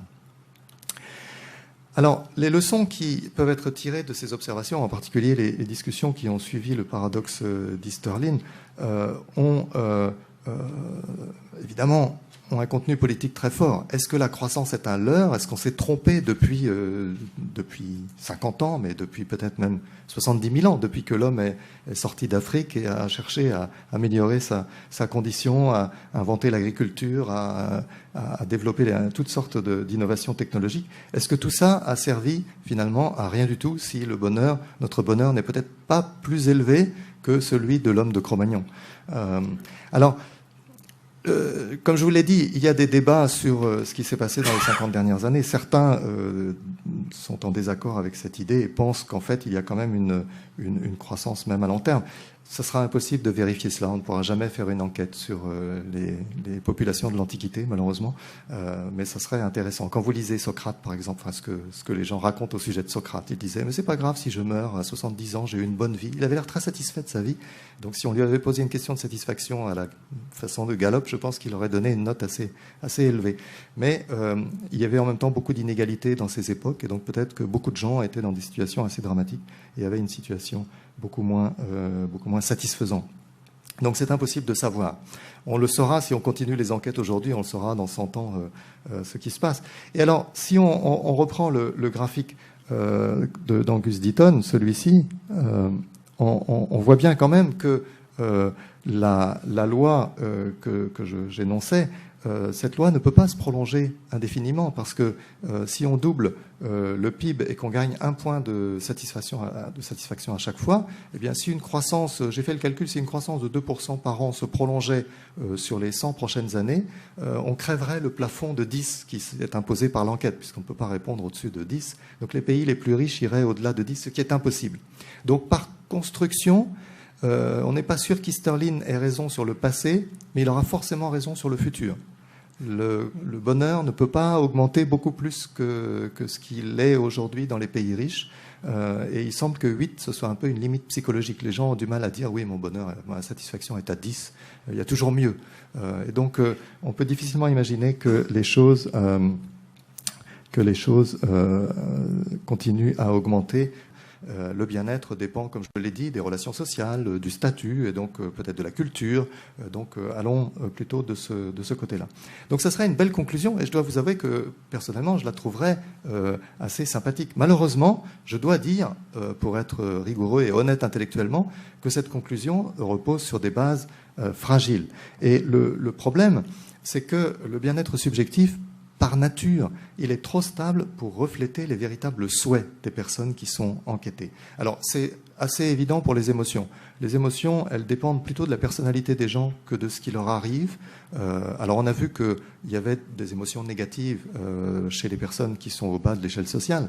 Mais c'est parce que ces personnes sont soumises à des stress répétitifs qui sont effectivement des choses qui sont difficiles à vivre. Mais au-delà d'un certain stade, on ne voit plus d'effets des conditions objectives. Et ça, c'est assez facile à comprendre. Dans le cas de la satisfaction, on n'a pas vu ceci dans les graphiques que je vous ai montrés. Mais il y a quand même un phénomène qui rend la satisfaction imparfaitement sensible aux conditions de vie des gens, c'est le phénomène d'adaptation. C'est-à-dire que quand vous devez répondre à une question de satisfaction, je ne sais pas si ça vous est arrivé, mais d'abord c'est un peu difficile à faire, et puis on vous dit, voilà, vous devez donner un chiffre entre 0 et 10, alors vous êtes obligé de vous donner une échelle de référence, et c'est vous qui vous la donnez vous-même, elle n'est pas fournie par l'enquête ou l'enquêteur. Donc vous devez vous dire, voyons, à quoi correspond un chiffre de 7, etc. Donc ce que font les gens, eh bien, c'est qu'ils vont se construire une échelle de référence en pensant à leurs anticipations, à leurs aspirations, à leurs buts dans la vie, peut-être à leurs voisins, aux personnes qu'ils connaissent dans un groupe de référence, ou peut-être à leurs parents, aux générations précédentes. Donc on a cette construction d'une échelle de référence qui sera spécifique à la personne. Et donc, vous avez des réponses à ce type d'enquête qui ne sont pas comparables entre personnes, entre catégories sociales, entre pays. Elles ne sont pas directement comparables si les personnes utilisent des échelles de référence différentes. Et ce problème fait que peut-être on trouve dans les études instantanées, dans l'analyse des données sur ce qui se passe dans une société donnée, on trouve des choses comme les graphiques que je vous ai montrés, où les gens, même maintenant avec la circulation de l'information au niveau mondial, tout le monde sait comment vivent les riches de Californie, tout le monde sait comment vivent les pauvres en Afrique, et donc ça sert un peu de référence commune, et donc ça n'est pas surprenant qu'on trouve quelque chose qui a l'air d'être une relation positive entre développement, conditions de vie et satisfaction. Mais génération après génération, à très long terme, il est très probable que les échelles de référence des gens évoluent considérablement, suivent leur situation effective, et donc que la satisfaction reste globalement stable. Donc, ce problème rend très difficile l'utilisation des données brutes de satisfaction pour regarder ce qui se passe en termes d'inégalité de satisfaction, par exemple. Si les pauvres ont si les personnes défavorisées ont une échelle de référence qui est plus modeste que les personnes qui sont favorisées, eh bien, ça va écraser les différences de satisfaction, puisque ceux qui sont défavorisés seront plus facilement satisfaits que ceux qui sont favorisés. Et donc, vous voyez, ça rend les choses assez difficiles pour utiliser directement ces données. Alors, qu'est-ce que ça nous dit en termes d'impératifs écologiques ou de relations avec la réorientation de la croissance? Je pense que, malheureusement, on ne peut pas tirer de conclusion nette à partir du paradoxe d'Easterlin, même si c'est vrai que la satisfaction est stable, en particulier à long terme. C'est un artefact de la construction statistique. Et ça ne nous dit rien sur les souhaits réels des populations. Je pense que, malheureusement, peut-être, nos contemporains aspirent toujours à une vie plus confortable, avec toujours plus de voyages, toujours plus d'espace dans leur maison, toujours plus d'électronique, toujours plus de tout. Je pense que c'est malheureusement encore l'horizon de la plupart de nos contemporains. On peut le regretter, mais malheureusement c'est sans doute le cas. Alors certains disent que ce désir consumériste ou matérialiste est toujours là, mais que c'est une erreur, parce que les gens ne réalisent pas qu'en fait leur satisfaction, à cause de l'adaptation, va rester la même. Ça n'est pas une erreur, simplement ce phénomène d'adaptation change l'échelle de réponse, mais les gens ne s'intéressent pas spécialement à leur échelle de référence quand ils donnent une réponse à une enquête, un peu saugrenue. Ça n'est pas ça qui compte pour eux, ce qui compte, c'est ce qu'ils veulent dans leur vie. Et donc, malheureusement, on ne peut pas vraiment dire qu'il s'agisse d'une erreur. Donc, la conclusion, si vous voulez, à propos de ce problème du paradoxe d'Easterlin, c'est que le bonheur national brut serait peut-être une meilleure boussole que le produit national brut, mais sans doute pas une boussole qui reflèterait mieux les désirs, les souhaits des populations. Sans doute pas, en particulier, à long terme. Alors, je voudrais dire quelques mots de l'autre approche, qui est l'approche des capacités, qui a été proposée par les philosophes et économistes Amartya Sen et Martha Nussbaum. C'est une approche qui n'est peut-être pas très populaire en France. Elle a servi de référence, en fait, c'était un peu l'inspiration pour la construction de l'indice de développement humain dont parlait Didier. Elle s'appuie sur deux concepts. Le concept de fonctionnement, functionings en anglais, qui regroupe tout ce qui peut décrire la situation ou les réalisations d'une personne dans sa vie. Absolument tout. Et puis les capabilities en anglais, on pourrait dire capacité, mais l'usage maintenant est plutôt de dire capabilité, qui décrivent ce à quoi les personnes ont accès, ce qui est possible en matière de fonctionnement. C'est en gros l'ensemble des fonctionnements que vous pourriez réaliser. Par exemple, vous pouvez avoir la capacité de pratiquer une religion, même si vous n'êtes pas spécialement religieux. Vous voyez, donc les capabilités, c'est l'ensemble des choses qui sont accessibles. Alors cette approche est bon, il y a différentes façons de l'appliquer et de lui donner corps. Martha Nussbaum, en particulier, pense qu'il faut l'utiliser en exigeant, pour que la justice sociale soit réalisée dans un pays, que tout le monde ait accès à des functionings, des fonctionnements de base, donc que tout le monde ait des capacités de base, avec une liste précise. Donc voici les 10 éléments de sa liste. Ce sont des rubriques assez vagues. Il y a des précisions, bien sûr, qu'on pourrait donner. Je vais passer rapidement là-dessus. Mais elle espère construire une liste qui soit universelle, qui ait une valeur à peu près globale et qui puisse s'appliquer dans tous les pays. Amartya Sen, lui, pense que la liste peut en fait s'adapter aux différents groupes culturels et sociaux. Surtout, il ne pense pas qu'il faille limiter l'approche des capacités à la définition d'un minimum qu'il faille garantir, mais il pense qu'on peut s'en servir pour mesurer le bien-être d'une façon plus globale, plus compréhensible. La difficulté de cette approche et l'attrait de cette approche est un peu la même chose. En fait, cette approche est vague. J'ai dit les fonctionnements, ça peut être tout ce que vous voulez. Et ça, c'est très attirant puisque ça peut couvrir finalement toutes les dimensions auxquelles on accorde de l'importance. Mais en même temps, et donc ça peut presque embrasser toutes les approches existantes. On pourrait dire que toutes les approches alternatives, d'une certaine façon, peuvent s'inspirer de l'approche des capacités. Alors, ça n'est pas tout à fait vrai, malgré tout, parce qu'il y a quand même quelques éléments saillants qui distinguent cette approche d'autres possibilités. Et en particulier, il y a deux aspects qui font débat et que je voudrais mentionner rapidement. Le premier, c'est que le fait de regarder les capacités plutôt que les fonctionnements, ça veut dire que vous allez regarder les possibilités auxquelles les gens ont accès plutôt que ce qu'ils réalisent. Effectivement, ce qui est sympathique, ça fait référence à la liberté, et donc c'est très bien, mais ça renvoie aussi, ça peut renvoyer à une notion de responsabilité. Et donc Sen, par exemple, prend l'exemple des personnes qui ne s'assurent pas, qui ne prennent pas d'assurance santé, en disant voilà des gens qui ont des capacités, mais s'ils ne prennent pas d'assurance santé, eh bien on ne s'inquiétera pas plus que cela, s'ils ont des ennuis de santé et qu'ils ne sont pas capables de payer les soins. Vous voyez, donc c'est une conséquence pas forcément très sympathique de l'approche des capacités, si elle est comprise de cette façon. L'autre question qui fait un peu débat, c'est la façon de pondérer. Donc comme on met tout ce qu'on veut là-dedans, il faut sélectionner. Martha Nussbaum propose une liste. Mais il faut non seulement sélectionner, mais aussi pondérer les différentes dimensions qu'on va mettre dans la liste. Et l'importance relative des différents fonctionnements, des différentes capacités, selon Amartya Sen, doit être déterminée de façon collective. On doit avoir une délibération où la communauté ou le groupe concerné va réfléchir à l'importance de l'éducation par rapport à la santé, par rapport aux revenus, etc. Et cette importance relative va être, une fois déterminée par la collectivité, va s'appliquer de la même façon à tout le monde. Donc cette uniformité de pondération n'est pas forcément très attirante puisqu'elle gomme la diversité des buts dans la vie qu'on peut avoir à l'intérieur d'une même communauté. Il y a une diversité possible entre groupes, mais pas à l'intérieur des groupes, et ça c'est discutable. Alors, cette question des pondérations est un peu le point faible de cette approche, puisque les tenants de cette approche ne proposent pas de solution, véritablement. Sen dit qu'il faut une discussion, une délibération démocratique, et il n'en dit pas plus, donc ça ne propose pas une solution bien définie.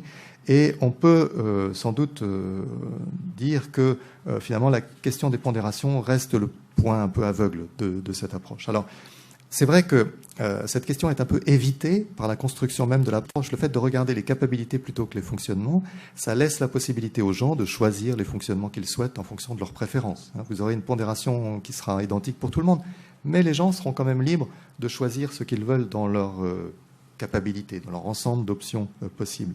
Et puis, en ayant une délibération démocratique, c'est quand même plus sympathique que si c'est imposé par des experts ou des philosophes ou des choses comme ça. Donc, on évite que l'évaluation soit complètement éloignée des préoccupations de la population.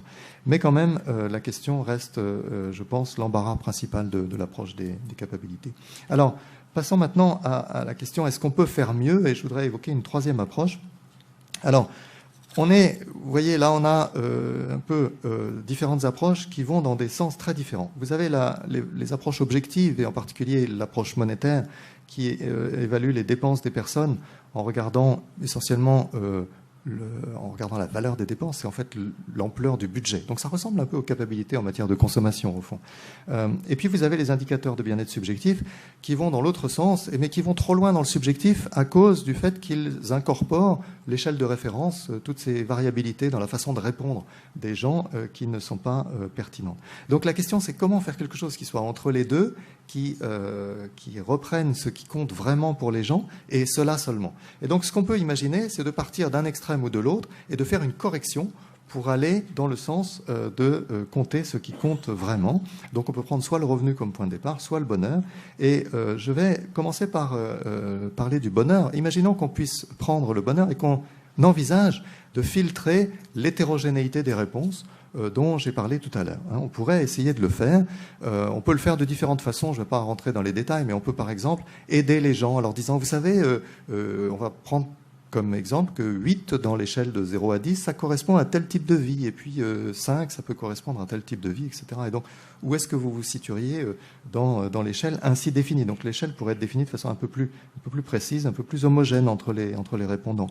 Il y a d'autres façons de faire. On peut aussi, à partir de l'estimation de la façon dont la satisfaction est déterminée par différentes conditions de vie objectives, on peut regarder l'équation que l'on obtient et utiliser cette équation en éliminant les termes d'erreur statistique que l'on trouve pour chaque répondant. C'est une autre façon de filtrer. Alors, ces différentes façons de faire ont des limites statistiques sur lesquelles je ne vais pas m'étendre. Je voudrais m'étendre sur une limite plus profonde de cette idée de filtrer la satisfaction. C'est que, eh bien, on peut essayer de filtrer peut-être pour des gens qui ont les mêmes buts dans la vie, mais filtrer pour des gens qui n'ont pas les mêmes buts dans la vie, c'est quelque chose qui n'a pas de sens, parce qu'on essaie en quelque sorte de construire une même échelle de référence pour ces personnes, mais ça ne peut pas exister. Pour comparer des gens qui ont des buts différents, on est obligé de faire référence à autre chose, quelque chose qui est un peu externe et qui est un principe d'équité dans leurs conditions. Donc c'est un problème qui est bien connu des économistes du bien-être. Comment comparer des situations de gens qui ont des objectifs dans la vie qui sont différents. Alors je ne sais pas si l'exemple graphique que je prends là est intuitif pour l'ensemble de l'auditoire, mais vous voyez, on peut imaginer deux personnes dont chacun des individus considère que sa vie est meilleure que celle de l'autre, et dans ce cas-là, il n'est pas du tout évident de savoir lequel, au fond, est plus avantagé que l'autre. Ils sont chacun satisfaits, mais comment peut-on faire une comparaison à partir de là? Donc c'est cette nécessité d'introduire des considérations d'équité. C'est quelque chose que le philosophe John Rawls sur lequel il avait beaucoup insisté. Et lui-même disait qu'à cause de cela, eh bien, il faut comparer les situations individuelles en termes de ressources. Alors, Amartya Sen l'a critiqué en disant qu'il y a une sorte de fétichisme des ressources chez Rawls. Mais au fond, Rawls entendait les ressources en un sens très général qui n'était pas tellement différents des capacités en un certain sens.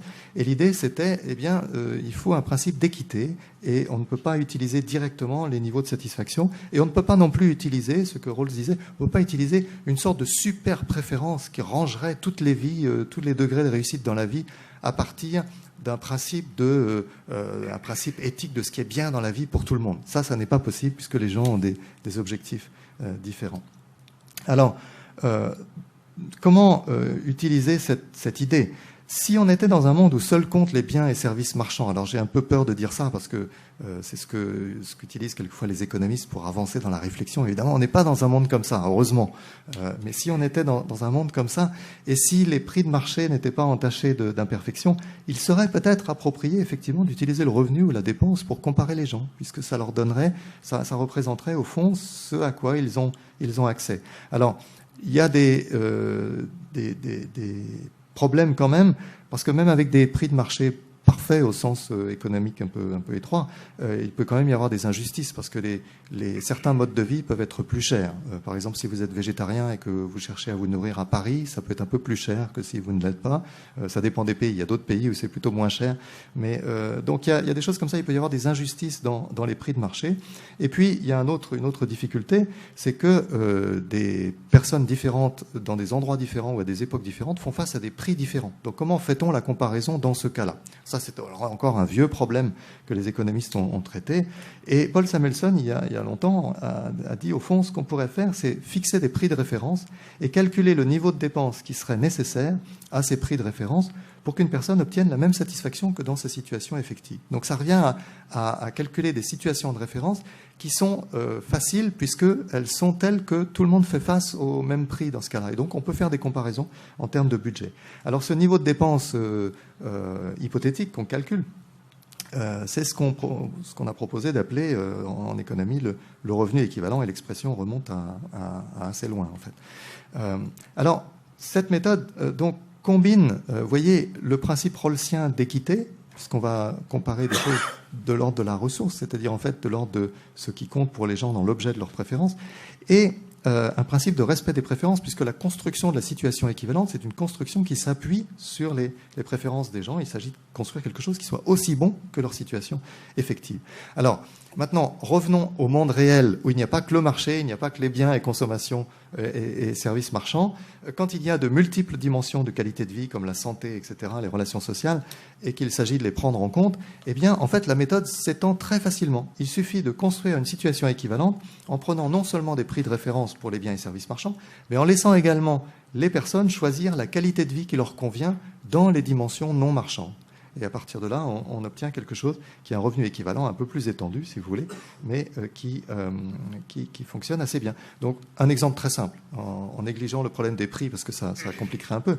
Imaginez que vous ayez une personne qui ait un revenu de 3 400 € par mois, avec quelques ennuis de santé, et qui habite un quartier pollué. Peut-être que pour cette personne, selon ses propres préférences, ce serait équivalent de vivre en bonne santé et dans un environnement sans pollution, mais avec un revenu un peu inférieur de 2 700 €. Vous voyez, les 700 € d'écart mesurent ce que représentent pour cette personne les inconvénients dans les dimensions non monétaires.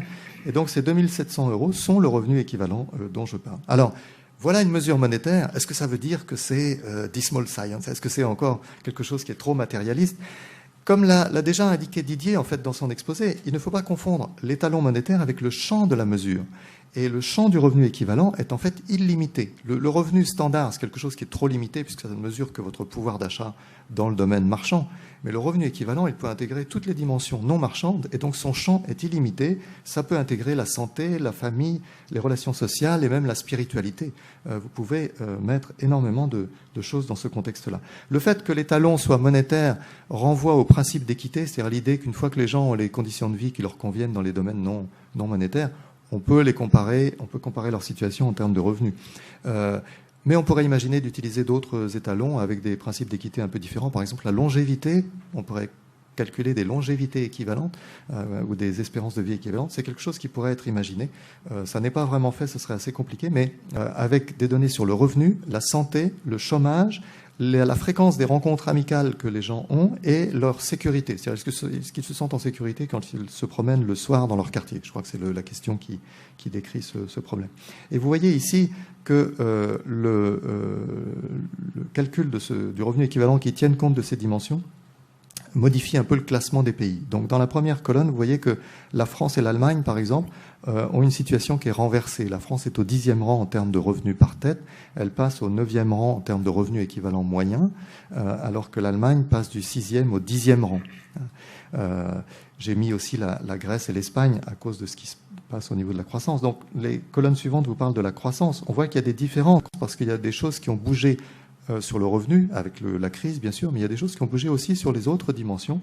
Et donc on voit que la croissance, par exemple en France, a été négative sur cette période, moins 1,5%, mais encore pire si on intègre les dimensions non monétaires. En fait, tous les indicateurs en France, santé, chômage, rencontres amicales et sécurité, se sont dégradés au cours de cette période.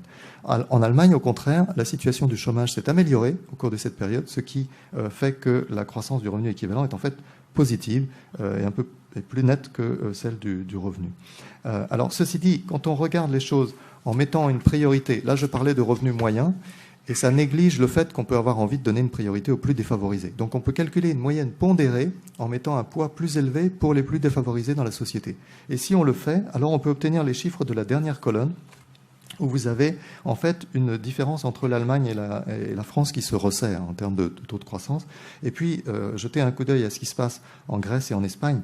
Quand on regarde la croissance en revenus moyens, équivalent moyen, on voit que les choses sont assez dramatiques en Grèce, pas si dramatiques que cela en Espagne. Mais quand on s'intéresse aux plus défavorisés, on voit que la situation est absolument dramatique en Grèce et pas du tout satisfaisante en Espagne non plus. Voilà, donc ça c'était une petite illustration. Maintenant, en guise de conclusion, où est-ce que tout cela nous mène? Donc, la question qu'on peut se poser, nous avons un rôle d'experts et nous devons nous demander quel est notre rôle dans ce débat. Alors, il y a à l'INSEE, dans l'administration statistique française, européenne, il y a eu une attitude assez générale qui a souvent été de dire il est préférable de ne pas rentrer dans des débats normatifs, des jugements de valeur, des questions de pondération. Donc, produisons des indicateurs par domaine et ne nous occupons pas de l'agrégation, de la synthèse.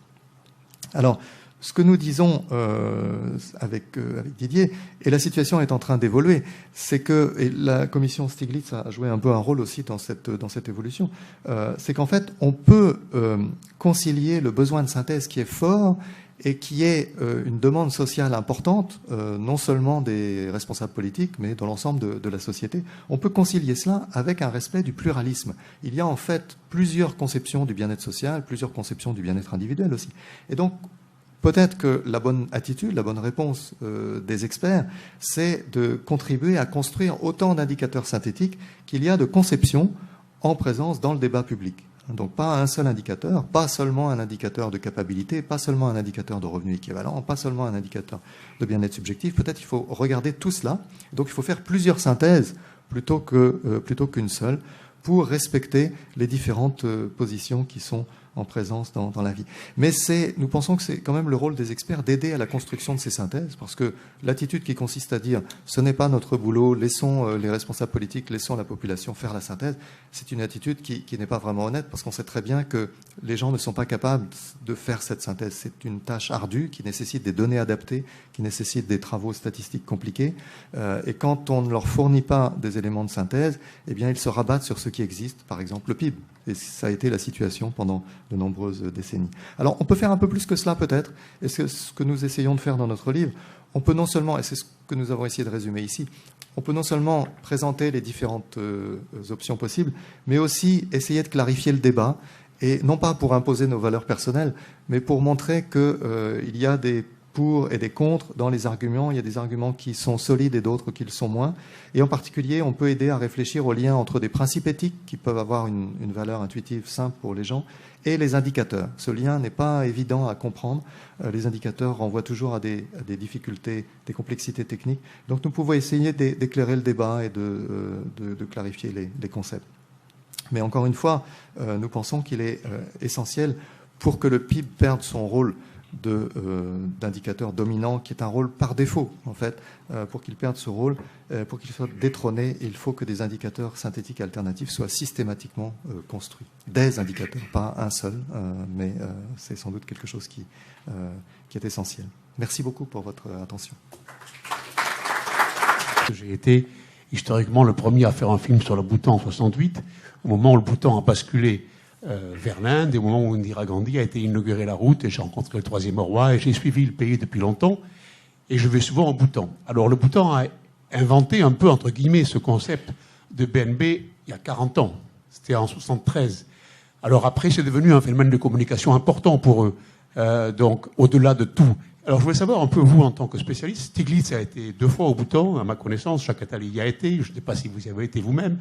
Je voulais savoir quelle crédibilité vous accordez à ce petit pays, avec sa problématique, qui est devenue une démocratie depuis, qui à l'époque était une monarchie, qui est en pleine élection en ce moment. Quelle crédibilité vous apportez à ce pays, à son concept, aux études qui sont faites régulièrement, et à l'intégration de ces concepts dans la vie démocratique et politique?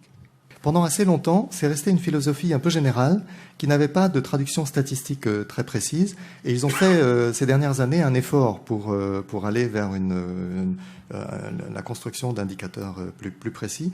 Et ce qu'ils ont fait, en fait, n'est pas vraiment quelque chose qui ressemble aux indicateurs subjectifs les plus simples, les plus directs, dont je parlais au début de mon exposé. Mais c'est quelque chose qui est plus proche de l'approche des capacités.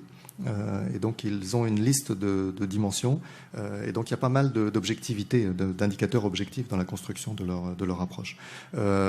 Et je n'en sais pas beaucoup plus sur les détails de ce qu'ils font. Je sais que certains collègues qui sont des spécialistes des capacités sont en lien étroit avec eux, et le cas du Bhoutan est évoqué avec un certain détail dans le rapport sur le bien-être mondial qui est sorti il n'y a pas longtemps.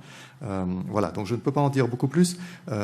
Simplement, ce qui est intéressant, la question qu'on peut se poser, c'est au fond, est-ce qu'il y a une spécificité orientale par rapport à ces questions? Est-ce que, au fond, ils étaient en avance par rapport à nous, dans une époque où nous étions complètement matérialistes? Eux s'intéressaient aux questions de bien-être d'une façon plus globale. C'est peut-être ce genre de questions qui est intéressant. Et les études sur ce qui se passe dans les différents pays du monde ne suggèrent pas, malgré tout, qu'il y ait tellement de différences dans les réponses et dans les déterminants du bien-être subjectif, par exemple. Je suis curieux et un peu frappé par l'absence d'indicateurs de gradient, donc de variation.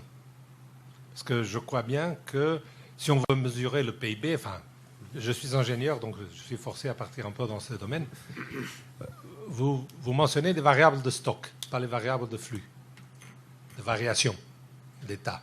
Et je dirais presque par définition, et notre satisfaction, et disons, la capacité à être réélu, qui est la préoccupation des politiciens, ça viendra beaucoup par la variation de nos états d'âme, si vous voulez, de notre satisfaction.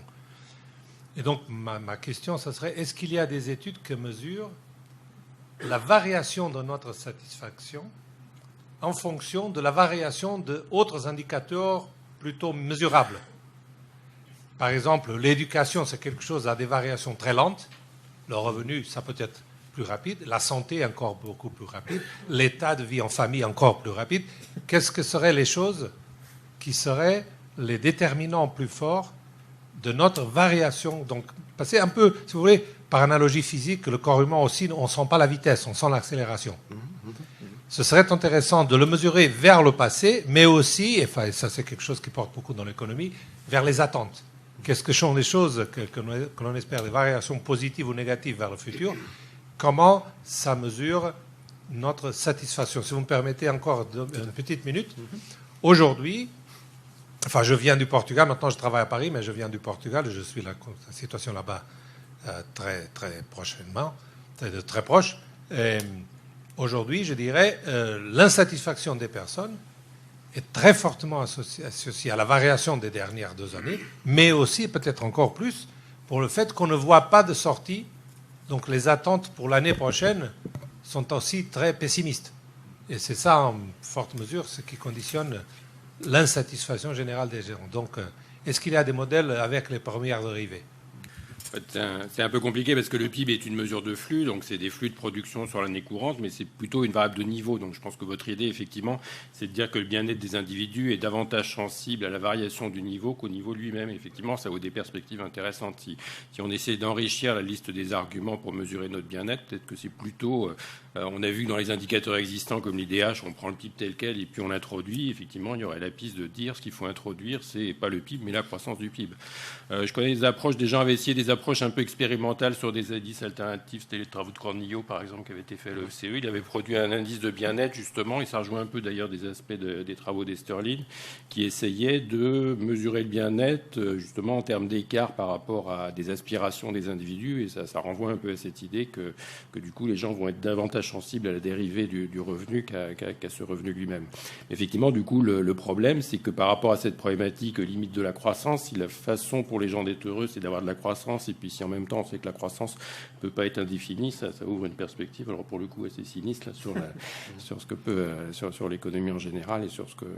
Alors pour compléter là-dessus, par contre sur la mesure de la soutenabilité, là on est clairement dans des approches flux, c'est-à-dire que effectivement la question de la soutenabilité, d'ailleurs c'est un peu le sujet, c'est si effectivement nos enfants ont des niveaux de revenus plus bas que le nôtre, effectivement dans ce cas-là ils le ressentiront d'autant plus que ce sera une variation négative par rapport à ce à quoi nous on a été habitués.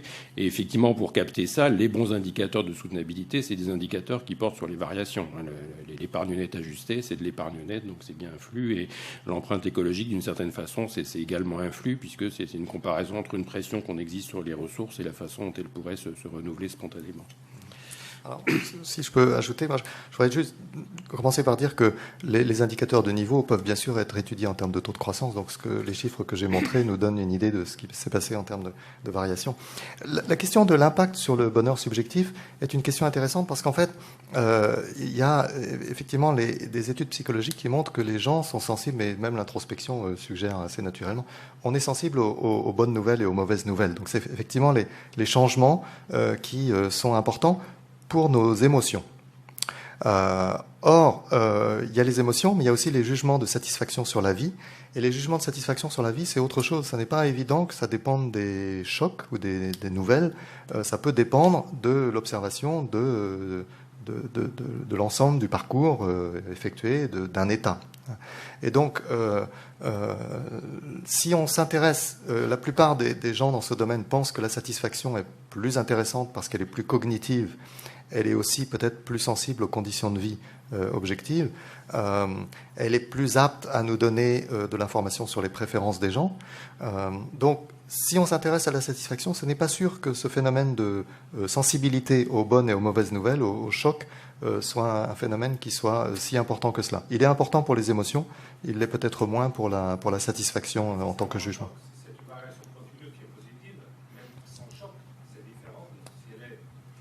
Alors, oui, il y a quelque chose qui naturellement produit cela dans la satisfaction, qui est que l'échelle de référence des gens dépend de leurs aspirations.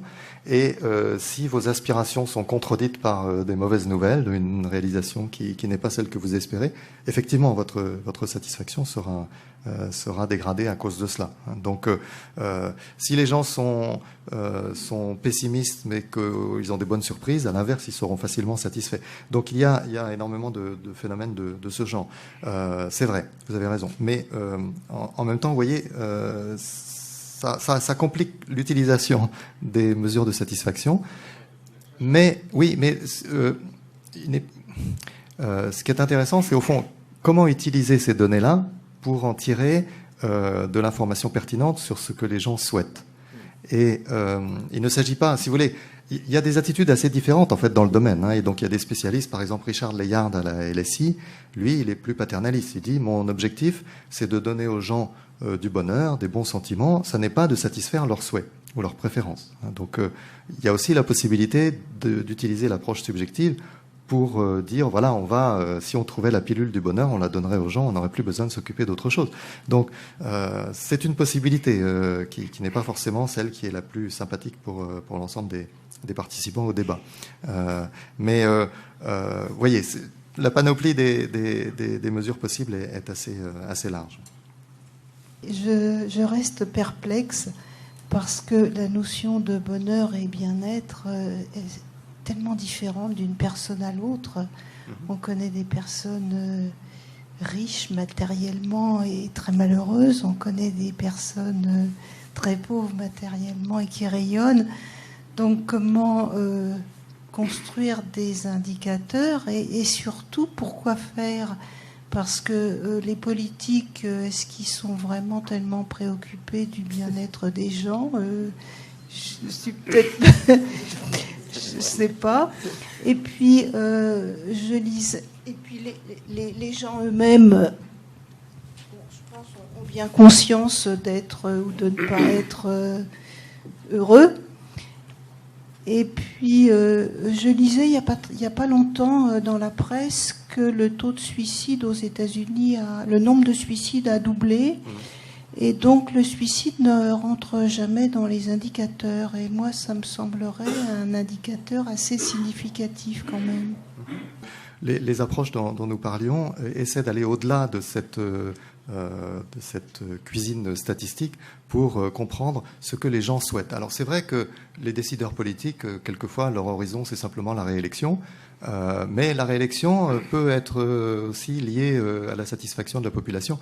Quoi qu'il en soit, dans le débat public, il y a des propositions, des positions qui consistent à dire il faut tenir compte de ce que les gens souhaitent et il faut essayer de satisfaire les préférences des gens. Alors on peut discuter sur est-ce que les préférences des gens sont bien orientées ou pas. Dans le domaine des sentiments, il y a Daniel Kahneman, dont j'ai montré la photo tout à l'heure, et un autre collègue de Princeton, Alan Kruger, ont proposé de calculer la fraction du temps. Alors ça, c'est du côté des émotions, des sentiments, c'est pas du côté de la satisfaction. La fraction du temps dans la journée où l'émotion dominante des personnes est une émotion négative. C'est-à-dire qu'on peut demander aux gens, hier à 3h de l'après-midi, est-ce que votre émotion dominante était plutôt négative ou plutôt positive ? Les gens savent répondre à ce genre de questions. Je suis pas sûr que j'y arriverai moi-même, mais donc et donc on peut calculer à partir de ce type de réponse la fraction du temps dans une journée. Et donc ils ont fait cela sur des échantillons et ça vous donne une idée de la fraction pour différentes populations et on peut regarder comment ceci est associé à la part du temps qui est consacrée à différentes activités. Donc il y a une étude en particulier assez intéressante sur comparaison entre Rennes en France et une ville américaine dans le Midwest américain où on voit que la part du temps consacré à différentes activités est assez différente et l'impact sur cet indice d'émotions négatives est aussi assez différent selon les activités dans les deux pays. Et en parlant de tous ces indices donc subjectifs, je pense aux médecins qui essayent de mesurer la douleur chez les patients, quelque chose de très subjectif. Et donc, pour savoir en fait quoi leur administrer comme médicament. Et quand on demande aux gens une échelle 0 à 10, donc ils donnent un numéro, mais ils se sont rendus compte que ça, c'est effectivement très très mauvais, parce que quand on ne sait pas où sont 0 et où sont 10 pour les gens, donc il y a une première, donc d'abord ils se sont dit on va déjà leur demander leur borne supérieure et inférieure pour déjà visualiser, parce que si 10 pour eux c'est se casser la jambe, finalement, bon, 7 il va peut-être pas tant mal que ça. Donc ça, c'est si on précise les bornes quelque part, on permet de rectifier l'indice. Et après, et ça, je pense, ça renvoie à quelque chose d'autre que vous avez dit. Une autre approche aussi que quelqu'un a essayé, c'est finalement, pour avoir moins mal, qu'est-ce que vous accepteriez ? Est-ce que vous accepteriez de vivre 2 ans de moins pour diminuer la douleur actuelle, qui est un petit peu cette idée d'équivalence ? Et est-ce que ce genre dans le domaine de la santé, c'est aussi quelque chose que les économistes tiennent compte de ce côté subjectif de l'être humain ? Je participe à un projet de recherche avec une équipe de la chaire santé de Brigitte Dormont à Dauphine, où nous essayons de regarder les préférences des gens sur la qualité de vie en matière de santé et leurs préférences aussi en matière de longévité. Et donc on peut essayer de regarder à partir de ces préférences quelque chose comme la construction d'un revenu équivalent qui tienne compte de ces questions ou quelque chose comme une longévité équivalente. Donc ça rentre tout à fait. Et ce que vous disiez à propos de la difficulté de calibrer les échelles, c'est exactement le problème que j'essayais de décrire ici. C'est exactement la même chose. À chaque fois qu'on utilise des échelles de ce genre-là, on a le problème de l'hétérogénéité des échelles utilisées par les personnes. Absolument. Merci beaucoup. Je pense qu'on va terminer le débat. Peut-être ceux qui seront intéressés avec un indice de satisfaction élevé, à mon avis, par la conférence, mais par la lecture de l'ouvrage qui, pour l'instant, n'est disponible qu'en anglais, Beyond GDP. Je pense qu'il y aura une traduction prévu, rapide. C'est un ouvrage qui vient de sortir. C'est un ouvrage qui est sorti il y a une quinzaine de jours, je crois. Même pas. Un mois, voilà, un mois. Beyond GDP, il y a un certain nombre de copies qui sont éventuellement exemplaires, qui sont éventuellement disponibles. Je souhaiterais remercier Marc et Didier pour leur contribution aujourd'hui.